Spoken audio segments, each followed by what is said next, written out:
अस्सलाम वालेकुम, welcome back to my channel. तो आज मैं आपके साथ 1 साल की बच्ची का बहुत ही खूबसूरत सा फ़्रॉक शेयर करूंगी। योक फ़्रॉक की कटिंग हम करेंगे और साथ में आपको स्टिचिंग भी बताऊंगी, स्टेप बाय स्टेप मैं आपको बताऊंगी। तो चलिए जी शुरू करते हैं अपनी आज की वीडियो। अच्छा, यहाँ पर मैंने कपड़े को डबल फ़ोल्ड कर लिया है। डबल फ़ोल्ड में ये मेरे पास है 11 इंच।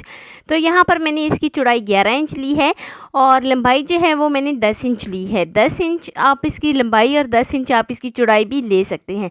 एक्स्ट्रा की कान निकलेगी तो ये जो है ना हमारे पास फ़ाइनल जो है ना 10 इंच ही रह जाएगा। तो 10 इंच जो है ना यहाँ पर मैंने इसकी लंबाई और चौड़ाई ली है। फिर से कपड़े को मैंने इस तरीके से फ़ोल्ड किया है। पहले ये फ़ोल्ड था कपड़ा, फिर से मैंने इसको फ़ोल्ड किया है और अब यहाँ पर मैं इसको दूसरी तरफ से फिर से फ़ोल्ड करती हूँ और ये मेरे पास 4 ताहों में कपड़ा आ गया है। 4 ताहों में हमारे पास फ़ोल्ड कपड़ा है और सिंगल कपड़ा जो है ना वो हमारे पास 8 ताहों में है। तो यहाँ पर अब हम इसकी कटिंग कर लेते हैं। कटिंग का आपने बहुत ही ध्यान रखना है, कटिंग किस तरीके से करनी है। कटिंग जो है ना, ये वाली जो इसकी क्लोज साइड है ना, वहाँ से हम शुरू करेंगे। वहाँ से हम 2 इंच का इस तरीके से निशान लगाएंगे। तो यहाँ पर सबसे पहले हम सेंटर में 2 इंच का निशान लगाएंगे, फिर से हम फीते को उठाएंगे और साइड पे 2 इंच का इस तरीके से निशान लगा लेते हैं। अभी इसी निशान को हम जो है ना राउंड शेप में इस तरीके से ड्रॉ कर लेते हैं। तो यहाँ पर मैंने इसको राउंड शेप में ड्रॉ कर लिया है। राउंड शेप में ड्रॉ करने के बाद अब जो है ना हम नेक्स्ट स्टेप की तरफ चलते हैं, जो कि हमारा नीचे की जानिब निशान लगाना है।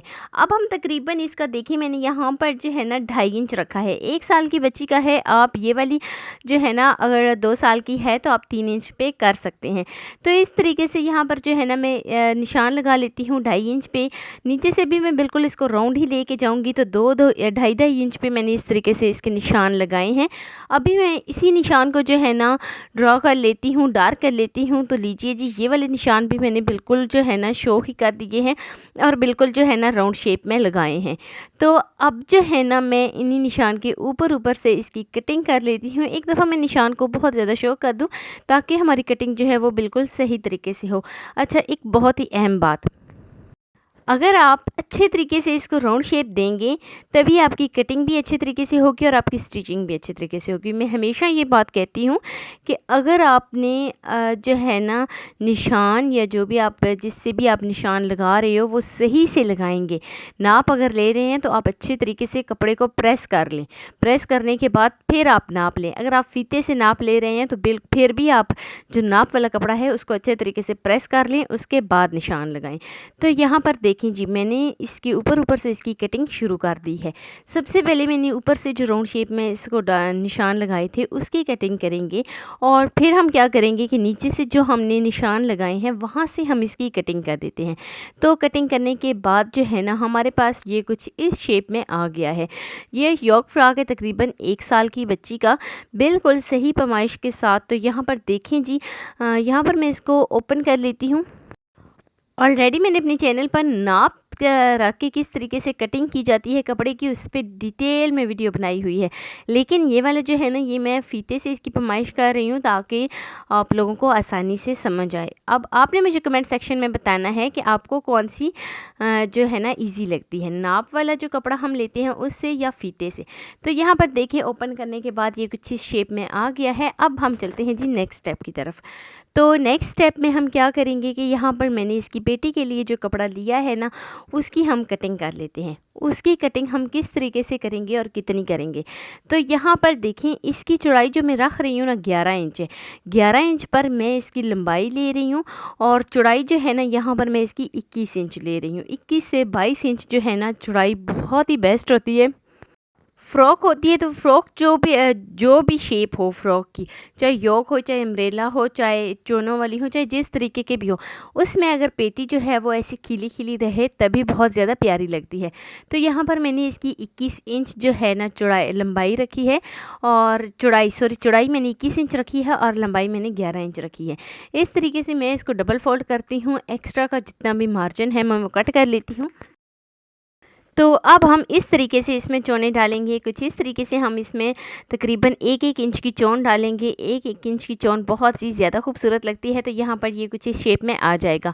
तो अब जो है ना नेक्स्ट स्टेप की तरफ चलते हैं, और नेक्स्ट स्टेप जो है वो बहुत ही ध्यान से समझने वाला है, और बिल्कुल आपने यहाँ से आपने जो है ना स्किप नहीं करना।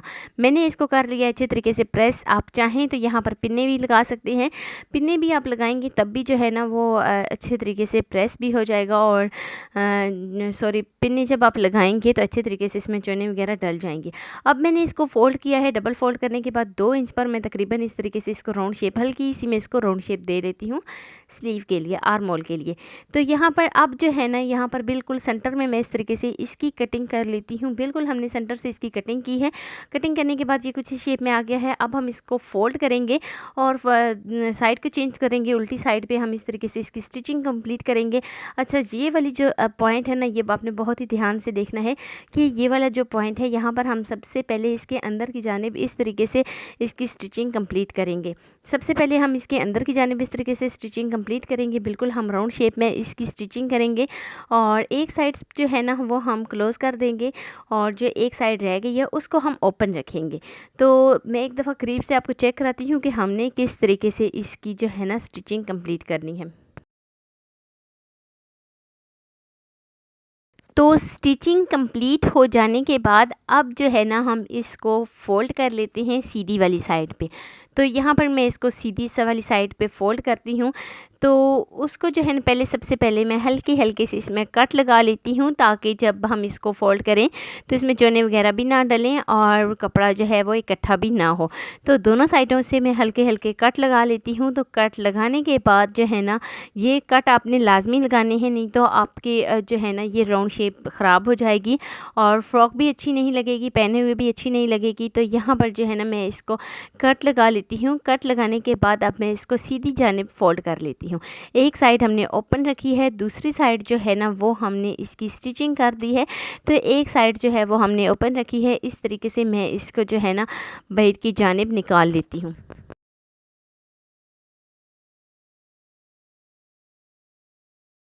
निकालने के बाद और अच्छे तरीके से प्रेस करने के बाद ये फाइनल कुछ इस शेप में आ गई है।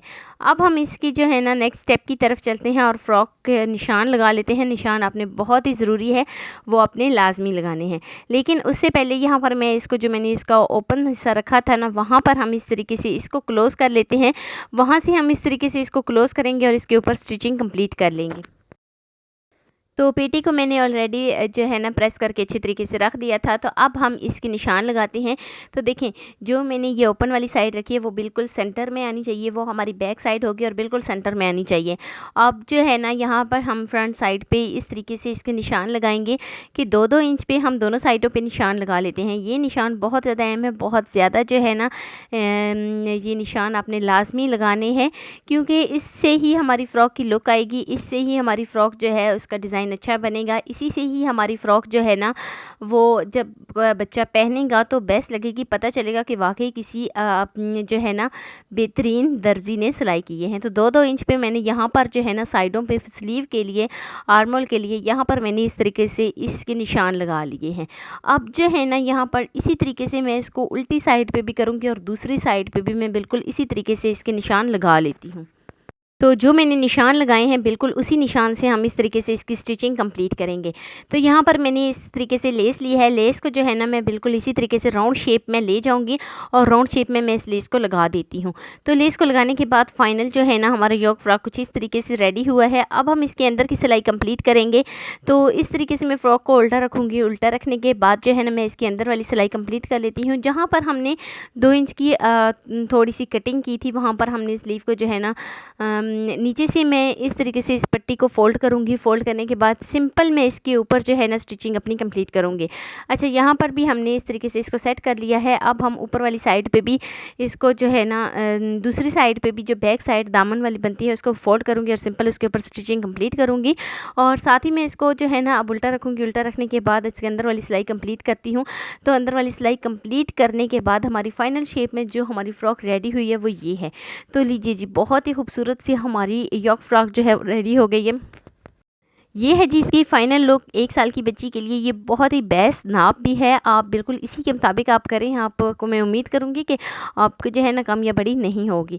तो ये है जी इसकी फाइनल लुक। मैं उम्मीद करती हूँ कि आपको वीडियो अच्छी लगी होगी। वीडियो आपको ज़रा सी भी अच्छी लगी हो तो लाइक कर देना। फर्स्ट टाइम चैनल पे तो चैनल को लाजमी सब्सक्राइब कर देना और बेल आइकन को लाजमी प्रेस कर देना ताकि मेरी डेली वीडियो आप तक पहुँच सके। अच्छा, दोस्तों के साथ, रिश्तेदारों के साथ आपने मेरी वीडियो लाजमी शेयर करनी। मुझे कमेंट में लाजमी बताना है कि मेरी आपको आज की वीडियो कैसी लगी। मिलते हैं नेक्स्ट वीडियो में एक नई और बहुत ही खूबसूरत डिज़ाइन के साथ। अपना बहुत सारा ख्याल रखना। अल्लाह हाफिज़।